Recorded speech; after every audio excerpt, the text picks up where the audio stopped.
almost a full half to get used to it. And everybody's going to, I think as the year goes on, they're going to be a formidable team in the league. They got a lot of good components to their team, and I admire what they're doing right now. And they're going to. I'm glad that I think we just played once, right? Yep. We played once here. I'm glad I was here, and because it was really a tough game for us. The first half was really hard for us to adjust. And the very first play, we turned over in the first play. So we made some tough breaks there, but they made us put us in those situations, and as a result, second half was so proud of the way we played. We had 12 turnovers in the first half, 3 in the second half. There's the difference in the game. They've really been hitting the offensive boards, 14 a game. They got 10. I think they had 10, but they had 3 in the last minute when the game was a bit over. So we did what, again, I don't think there's anything pretty about how we're playing. At the same time, we're just finding ways still to get out in front of people and win games. You said at Iowa that Isaiah's performance might have been a breakout performance. How important was it for you to see him, have another performance like this today? Yeah, it is every day. We're seeing new things, but it was basically like most freshmen when he got here. There's just so many things going on. I mean, you saw some early practice. You would question why we gave him a scholarship, and then other practice you'd say, yeah, you did the right thing. I have no doubt about that. We did the right thing. But he's coming on. His next step will be when he has a leverage on somebody, he won't go and do a finger roll the other side. He'll go and dunk it on somebody. That's his next step and get to the foul line. And he'll get more rebounds than he's getting. So the more rebounds, take it right at people and get to the foul line. Those are the 3 things that he's working on now. But I'll take what we got today. And what do you anticipate his role being this week coming up against 2 big? Well, I think we saw a little bit today. We did this when DJ started to emerge last year. We're going to sit Duncan and let him play. No, then we played Duncan more at a 2 or a 3 and give him more minutes. So I didn't play him a lot in that first half, and then when he came in, I just got to have. He needed a couple games back to back like this to be able to gain more trust from the coaching staff. Back right, Rick. Coach, you mentioned 12 turnovers. You shot under 40% in that first half, and Charles, I think, played barely over there. Was that first half? Yeah, he got taken out of there quick, didn't he? Was that first half all about just surviving? On that. Go ahead. Was that first half all about just kind of surviving, kind of get through the? Yeah, I was really pleased that it was. That was my message to the team. I didn't go in there like ranting and raving. I just said I feel a really good place that we're down 3 right now. You got used to it a little bit. We tried to simulate it for the last 2 days, and our scout team just doesn't have that length and that quickness. So it hit us right in the face, and then we had to react to it. But to get Charles through, Mo is still not. That was a good step for him today.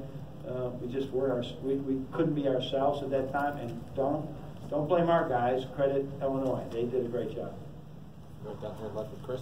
With a team like that and that pressure, just talk about how hard it is for the point guard and how X responded to it. X is going to need to sleep well, right? Because it is every pass, every play. That's why we didn't. I had Eli in there, I had Jerron in there. X just was. He had 5 turnovers, very unlike him. At the same time, he did challenge, and I said today against these guys, you got to be a bowling ball, man. You got to get low and you got to drive hard at the basket, and it worked sometimes for him. He did a good job with that, and then seeing the open man, I think we missed some really good threes too that he created. That he would have had 10 assists, but 7 assists against this team does not. I think they're averaging giving up 10 or 12 assists a game. They won't let you have assists. They're making you finish at the rim through contact. And he still found some people, so a big step for him as well. Despite, he knows he's not happy, and I'm not happy about the 5 turnovers. Back television with Justin. Justin, how happy are you with the growth of your defense? It seems the tenacity is there, and that team defense is getting much better for this group. Yeah, I think every game is such a challenge for us because it's a unique style. And I think it was a time we got up by 9 and they cut it to 5 or something in the second half, and we came off the court. And we had Jordan Poole, Isaiah Livers, John Teskey, and X, guys that you were not even on the court or were sitting on the bench last year. And I think their growth is essential to this. And I think you're seeing the growth from Muhammad. Charles Matthews, that really hurts us when he's out of the game, both offensively and defensively. So, but seeing John be able to do what he does gives Mo better minutes and allows us to be much more versatile with our bench. Right over here with Mike. Coach, you mentioned that today was a good step for Mo. What exactly do you think was different? What do you think? Just have, when he makes that, you don't know. When you're watching, I watch.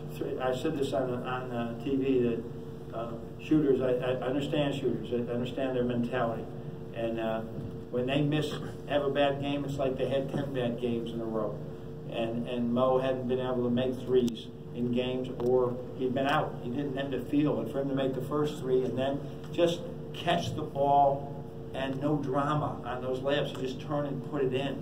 Early in the year, he would turn that into something that isn't healthy for his scoring. So he just kept things simple, as simple as he could today. Right in the middle with Andrew. Coach, it's been a while since Muhammad was sort of just out there and not being aggressive like he has lately. I guess you're getting a better feel for what buttons to push with him, or is there any? You think he was not aggressive today? No, I thought he was today. Yeah. He has been lately. No, I joked with him. I said, you like this me down up someplace where you're trying to put the ball in your hands. And I think he does.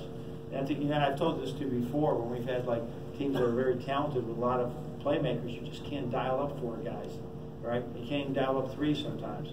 And so you're looking for a mismatch, but it's much easier to go with 2 guys, and he's one of those 2 guys for sure. Right over here with Kevin. Heading into next week, is it encouraging right now that it seems like the production is coming half by half from different people? Yeah, you got made me thinking about next week, didn't you? It doesn't stop. We're going to have one of those rare with the new league, and everybody's in it. So I'm not complaining. We're all in it. But we're going to have 3 days. We have 3 games, we have 3 games in 6 days, not 7 days. We have 3 games in 6 days. And so these are really challenging for us. We can't do anything but just think about today and then think about tomorrow when it gets to tomorrow. But it is encouraging right now that Isaiah is doing what he did. That Jordan Poole will learn from these different things. That at the point guard, it seems like X has really emerged with more confidence. And I think I did this with Darius Morris as he was growing as a player.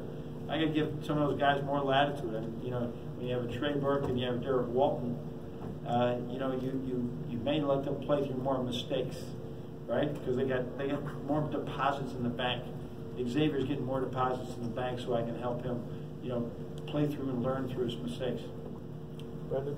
On that, with the decision to start Xavier, was that to kind of cement him as the guy? No, I don't think it's cemented, but I would love to get that cemented. I would love to do that, but I'm not going to go there yet. I just thought in this particular game, we needed a downhill, strong driver. Eli's been a little timid for whatever reasons lately, not using his athleticism, thinking way too much.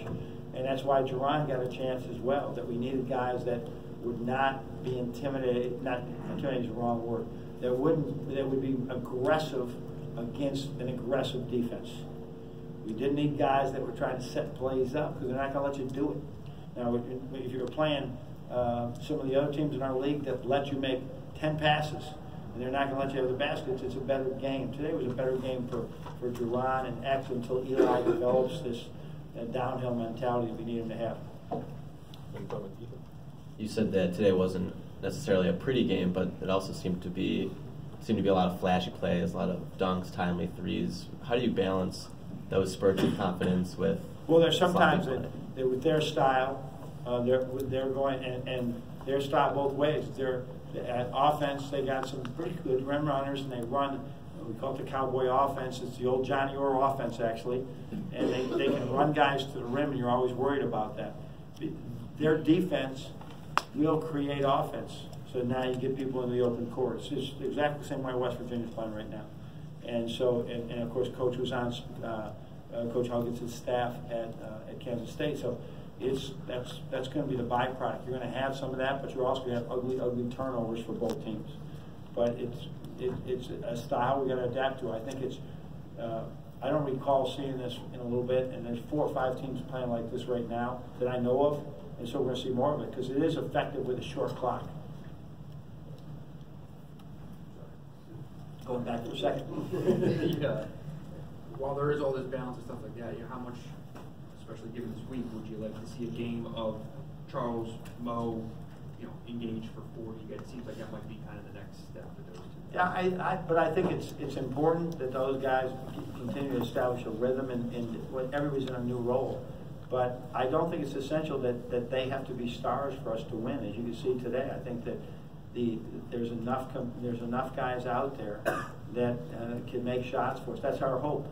That's our hope. Now we'll find out, right? And I'm saying I'll be a believer when I know that we're rebounding and we're better in the post defense. If we can beat the Purdue's and the Michigan States. All right, I'm gonna probably be a believer that we're okay. But right now we got a lot of things that we just got to grow and be a more experienced team physically and mentally of what's next.